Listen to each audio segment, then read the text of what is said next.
Hi everyone, welcome back. It is surprising how many people believes money can solve all problems. Jose and Kitty Menendez focus on wealth and appearances, but their sons Lyle and Eric didn't need money. They needed to be loved and to be cared for. Their home was filled with so many years of abuse, backed by evidence that cannot be ignored. This story is heavy. It makes you question everything you think you know about a family as a concept. Behind the picture of a perfect family in life, some truly dark and disturbing things happened. Things that led to a crime so shocking it captured the nation's attention for decades. Lyle and Eric Menendez have spent their lives in prison for a decision they took. But after 35 years, there's a new update to the case. I saw Monsters the other day, and it is not a bad TV show if we just ignore that actually happened to people, to real people who have suffered immensely. And there are some things that were done in the show that they just didn't sit right to me.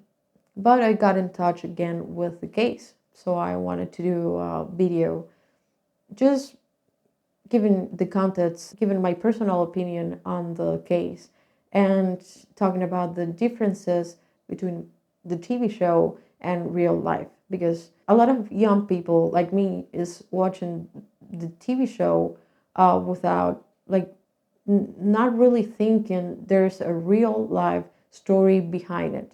We weren't born when it happened. It is normal if the first time you're hearing about this case, it's because of a Ryan Murphy show. Before we go ahead, I want to clarify that this video reflects on my personal opinion.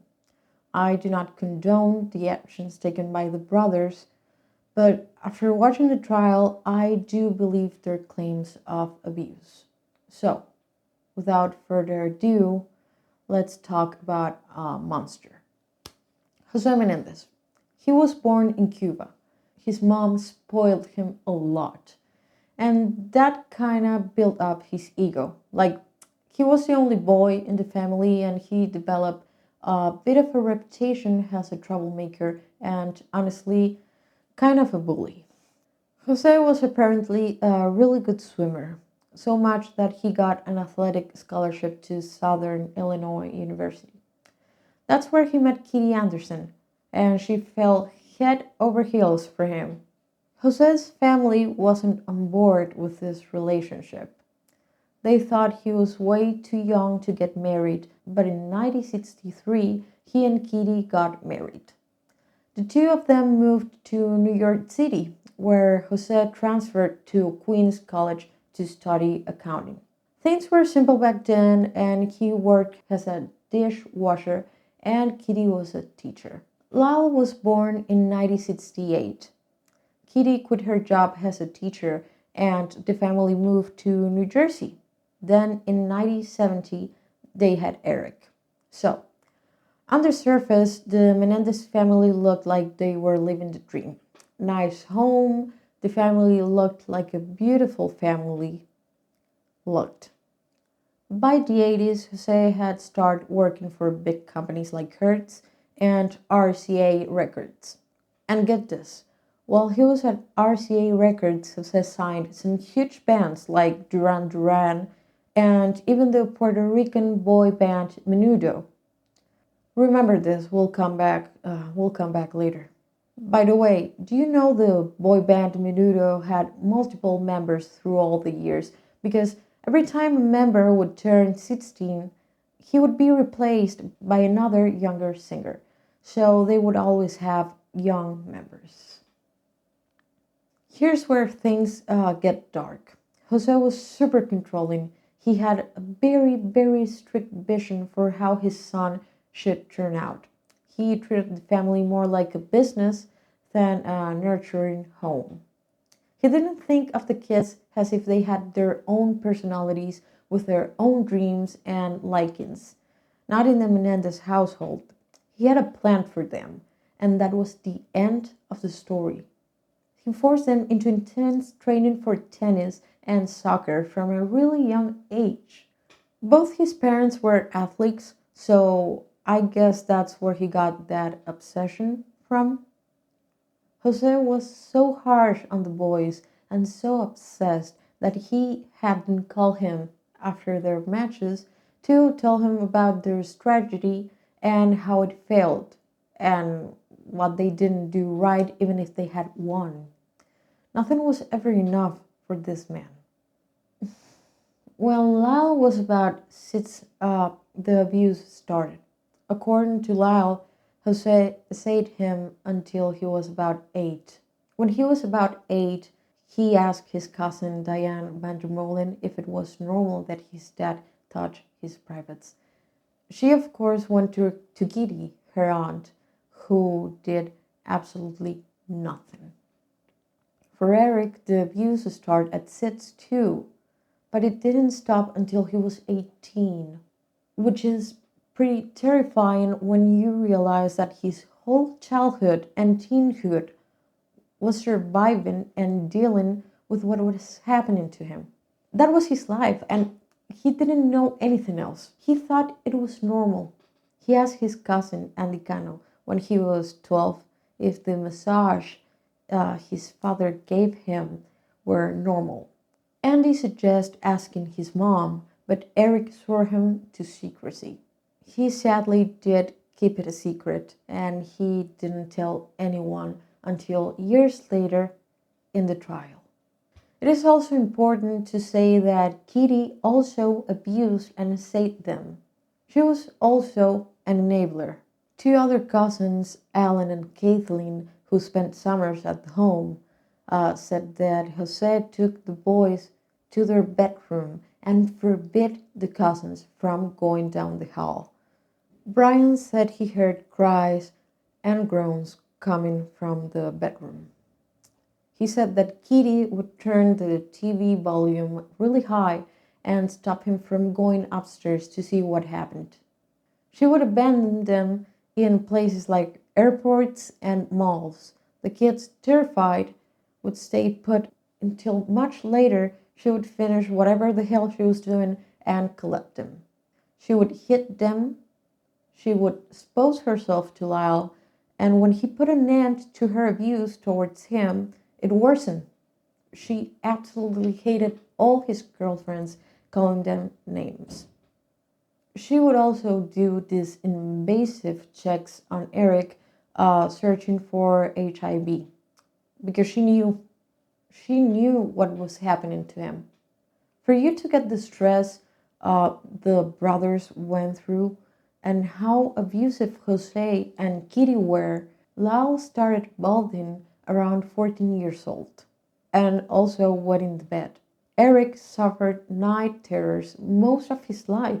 I think it's also important to mention that John Conte, a professor of social work at University of Washington, who evaluated Lyle Menendez, testified that the essay may have gone longer than Lyle can remember or is willing to admit. Dr. John Wilson, a Cleveland State University psychology professor who had studied post-traumatic stress disorder for 22 years among Vietnam veterans, civilians, and rescue workers in Bosnia, testified that Eric Menendez continues to display symptoms of chronic post-traumatic stress disorder, and a subclass of the disorder known as battered person syndrome.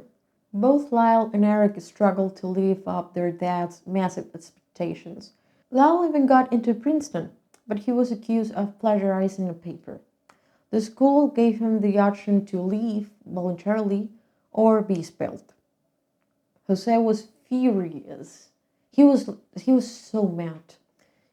He tried to appeal the ruling, throwing money at it and hoping everything would be all right, as he always did.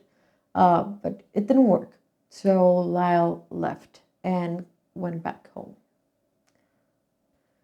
In the late 80s, Jose got a new job running the home video division of Carolco Pictures in California, which meant the Menendez family had to move to Southern California. First to Calabasas and eventually to Beverly Hills. Now, with all of this going on, Kitty was having a hard time.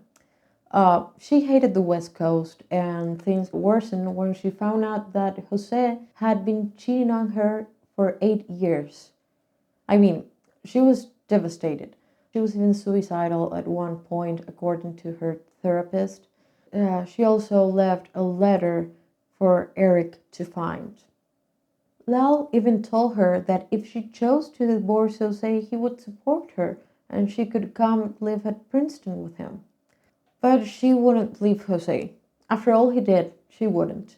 And after all she did, the brothers still cared for their mom. So what happened next was that Eric and Lyle got in trouble with the law for the first time. They would break into houses and steal stuff. Uh, they didn't need the money, they just wanted the thrill, I guess. Since Eric was a minor, he took the fall. Jose was furious once again. It is not really out of character for him. He wasn't furious because of what they did, but because they got caught. Eric ended up getting probation and community service. This is where Jose said that he was taking them out of the will. Now, I just want to add that I read this was not the first time he did this. Every time they did something he didn't like, he would say the will thing because to him, money was power and a way to tie them. This is also when Eric started seeing a psychologist named Jerome Osiel. Remember him. He'll be important later. In October of 1988, Jose Menendez bought a big-ass home in Elm Drive. The six-bedroom home would become the famous crime scene. Lyle and Eric recounted during the trial how Kitty would have frequent outbursts of rage, where she would hit them and insult them. During one of these episodes, she ripped off Lyle's hairpiece, which Eric witnessed. After this happened, Eric wanted to talk with him. Lyle says that Eric was sitting in the sofa looking really shy, really timid. Lyle thought it was about the hairpiece because he didn't know. But Eric admitted to him that the abuse was still going on for him. Lyle did confront Jose. Jose said that if anybody found out, he was gonna kill them. The brothers exchanged but shotguns. They resorted to trying not to be at home during the day and having plans with other people at night so they wouldn't be at home when their parents were up. At this point, Lyle lived in the guest house because it was a really big house and they also have a guest house. That's where Lyle lived. On August 20, 1989, Eric was away for most part of the day, but Lyle was at home. He said that he went into the house and he sat with his parents who were watching TV. He tried to talk with them, but they ignored him. At some point, he even asked Jose if he had the number of some camp he wanted Lyle to go some time before, but Jose replied, "What's the point, anyways?" Now, this set the alarms off for Lyle.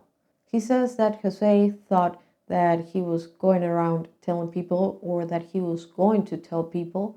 Lyle says that for Jose, his worst nightmare was going to trial because of molestation. He would rather go to trial because of murder. So once he heard that comment, the alarms went off for him. That morning, Lyle called a friend to go out at night, but that friend didn't pick up the call, so he left a message. Sometime later, when he managed to speak with his friend, he told Lyle that he had called and that Jose, who had picked up, told him that Lyle was not at home and that he wouldn't go out. So a lie. And if the alarms had already went off, this didn't help. Lyle says that at the moment he was absolutely sure that Jose was gonna kill them, that his parents were gonna kill them. When Eric arrived home late, Lyle told him all what had happened and that they should leave the house. What happened next basically is that Kitty told them that they couldn't go out. Jose told Eric to go up to his room and wait for him. The situation went out of hand and there was a fight. Lyle told Jose that he was not gonna touch his brother, and after that, Jose got Kitty by the arm and went into the den. This prompted the brothers to take action because, in their minds, their parents were preparing to kill them. They each got their shotguns and went into the den. After the shooting, the brothers waited because they thought police was gonna arrive because of the noise, but nobody came.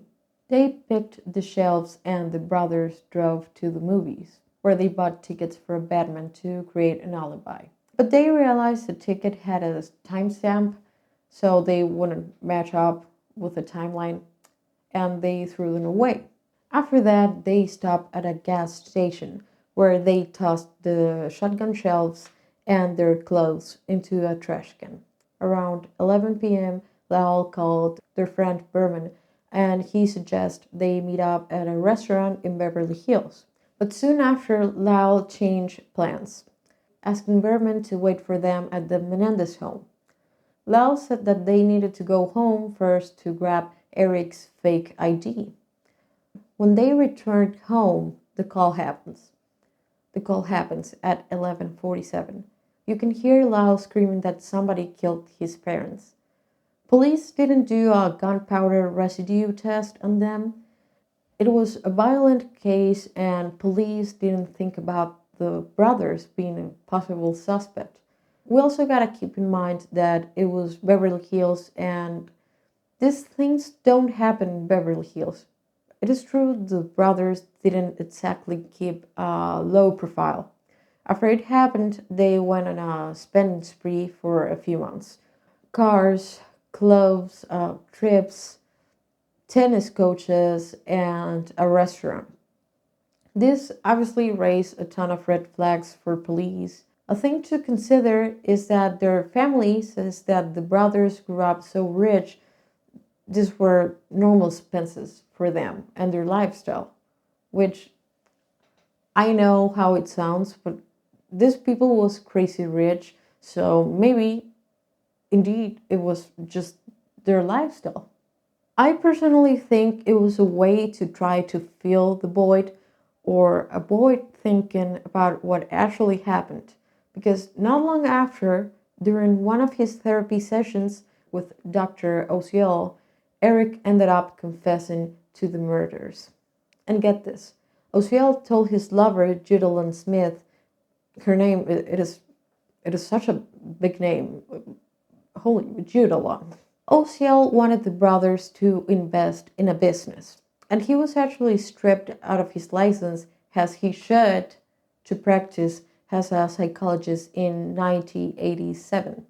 He later said that he didn't give up his license because of the accusations. He said he had a major business offer to be a CEO. He also stated no agency found any wrongdoing. Whatever you say, love. Some people wonders if they were abused, why they didn't tell Osiel. Let's remember that he was the therapist Kitty/Jose found for Eric. So you just can't blame him for not trusting the guy. I wouldn't trust the guy either. Anyways, once Judalyn and Osiel's affair ended, she went to the police, and we know the rest of the story. The trial revealed deep divisions in public opinion. Basically, prosecution argument. They claimed the brothers acted out of greed, motivated by their desire for their parents' wealth, which I think it's horse. The defense argument. They argued that Lyle and Eric were survivors of a long-term abuse, struggling with the trauma of their upbringing, and that their case was a self-defense case. First trial ended up in a hung jury because they couldn't agree. Some believed the brothers, and some others thought no father would ever do that to his kids. Literally, someone said that. Prosecutors argued the brothers were lying about the abuse. They referred to the brothers' defense as the abuse excuse. There's many evidence like literal pictures of the boys' privates in an envelope with Kitty's handwriting, testimonies of the family members who were told by the brothers what was going on, teachers. Kitty Menendez had said to her therapist 6 weeks before her death she was hiding sick and embarrassing secrets regarding her family. There even was this guy called Donovan. The brothers actually got the shotguns using his ID, who was Lyle's friend and roommate. He was a prosecution witness and lied in the stand, saying Lyle never told him about the abuse. When there was a whole recording of him talking about his own experiences with abuse and how Lyle related and talked about his experience. Of course, he was called out and his credibility was hurt. Lyle admitted to assaulting Eric in the same way his father did to him when they were little. This is something he admits ashamed. He even says to Eric that he's sorry. Psychologists and behavior experts think both of them are consistent with survivors' testimonies and behavior. I was watching the trial while investigating for this video. I really had to watch a lot of the prosecutor. I'm not gonna say her name. She said a lot of terrible stuff. Even if the brothers were lying, I think some of the stuff she said is plain disrespectful to male victims in general. And I just wanted to add this. It's people's position, first of all, that men cannot be raped since they lack the necessary equipment to actually be raped. Also, in the documental, her parts. Bruh. You know, someone is a boomer when they're obsessed with TikTok as if it was the evilest thing in the world and not the claims of abuse in the case. It is also important for me to mention that the media coverage framed the brothers as spoiled rich kids. This narrative overshadowed their true story, and it made it difficult for the public to actually see the layers of the case. Society also viewed male abuse and abuse in a different way. There's also a lot of bad timing because during the second trial, freaking Orange Juice Simpson got away with it because we all know he actually did it. And it is a disgrace, whatever you look at it, for the victims, the families, justice. There was no way the brothers were getting a light sentence because people needed to feel and believe in the justice system. Both Lyle and Eric were found guilty of first-degree murder after the judge, who, by the way, freaking sucks, decided to rule out the evidence of abuse out of the trial. One thing that we have asked the judge to do is to limit the so-called abuse excuse, to limit evidence that has nothing to do with this case. Because he didn't want another hung jury and didn't find it relevant. This judge is also the same judge of the Rodney King trials, which we all know it led to the LA riots. He was also the judge in the McMartin preschool case. If you don't know about this, because I didn't know about this, I wasn't even alive when this happened, you should look into it. But yeah, he was the judge in part way of the trial, and he made some key decisions like allowing children to testify on the stand. And, well, another hung jury in that trial. This dude went around ruining lives, literally ruining lives as a hobby. Nobody was like, he really needs to stop being a judge. Okay, well, why do you have to get so emotional about it? Well, just calm down because your arguments really are more persuasive if you can be rational about it rather than just yelling and screaming. I don't know for you, but it sounds so unfair because, of course, they're guilty. They did commit a crime, but the abuse evidence, literal stacks of evidence of the abuse, Katie knowing, other people knowing, etc. It gives a motive and a psychological state that affects the case. There's a difference between somebody committing this crime because of money and someone committing this crime because of the long going abuse. It is not the same. Now, of course, there was a crime and all crimes should be punished. But 2 sentences to life without parole is just nuts. It's just nuts given the circumstances. And some might wonder why they didn't just leave.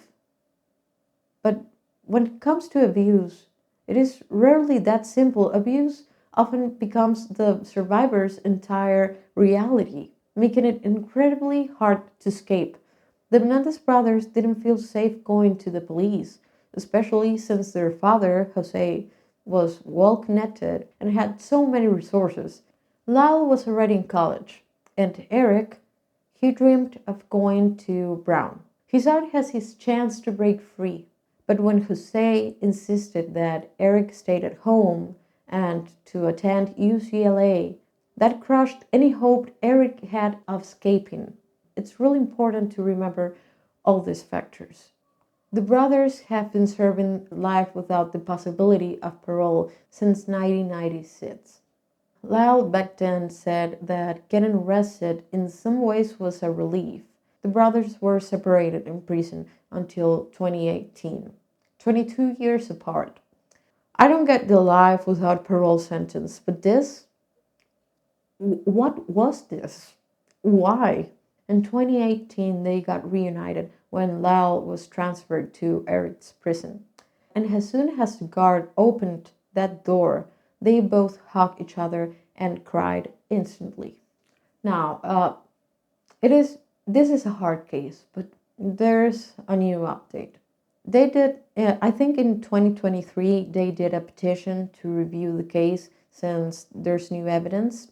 First of all, they found a letter from Eric to his cousin Andy, mentioning the abuse. This letter was about 8 months prior to the killings, which is another proof that the abuse indeed happened. On to the second. Remember Menudo, the boy band? Roy Rosello openly talked about being another survivor of Jose Menendez. Back then, this might have helped the brothers' case, but I just want to state that everybody processes abuse in a different way, and I won't comment on this, but yeah, that's the new evidence the case has. George Gascon, LA DA, recommended this Tuesday 24th that they should be sentenced to life with the possibility of parole. Now, it is up to the judge to decide if he follows the recommendation or not. This recommendation only happens if the family members of the victims approve. 24 of Jose and Kitty's family members support the brothers, which says a lot. And to be honest, I think it's time for them to be out. Just to give you a perception of the time, they've been serving life without the possibility of parole since 1996. I wasn't even born yet, and I'm a full grown up. That's how long they've been in prison. They have done so many great things for themselves and others in prison. Eric turned to art, and with other inmates made attempts at prison reform. Eric said, "Once I was arrested and put into prison, the person who I was began to emerge again, and I had to find it for myself." Lyle served as a president of inmate government at Mill State Prison before being transferred, and has worked in a support group for other prisoners who have endured SA. He also has a sociology degree. They're both married, and Eric adopted his wife's daughter. Now, I want to talk a little bit about the Netflix TV show Monsters. First of all, I've always hated Ryan Murphy. I don't know if you remember, there was this TV show, this reality show, where he had contestants fight each other to be in Glee. I also remember Ryan Murphy being a straight up asshole to people, and as a child, I was legit scared of Ryan Murphy. And with a reason, because I think what he did with Monsters was just, it was not right. I'll talk about the differences between what actually happened and what was depicted. First of all, Lyle's personality. What was that? Literally, all I have to say. Monsters Lyle was even made psychopathic. Their family is even pissed at how they wrote the character because they say in real life he's the contrary. I saw the full first trial because the second was not televised, and he seems calm and collected. Of course, in a trial, you are going to be on your best behavior, and he was crazy rich, so maybe he was indeed a little bit spoiled, but not a psycho like in the TV show. No hate to the actor, he is really good, and he worked with the script he got.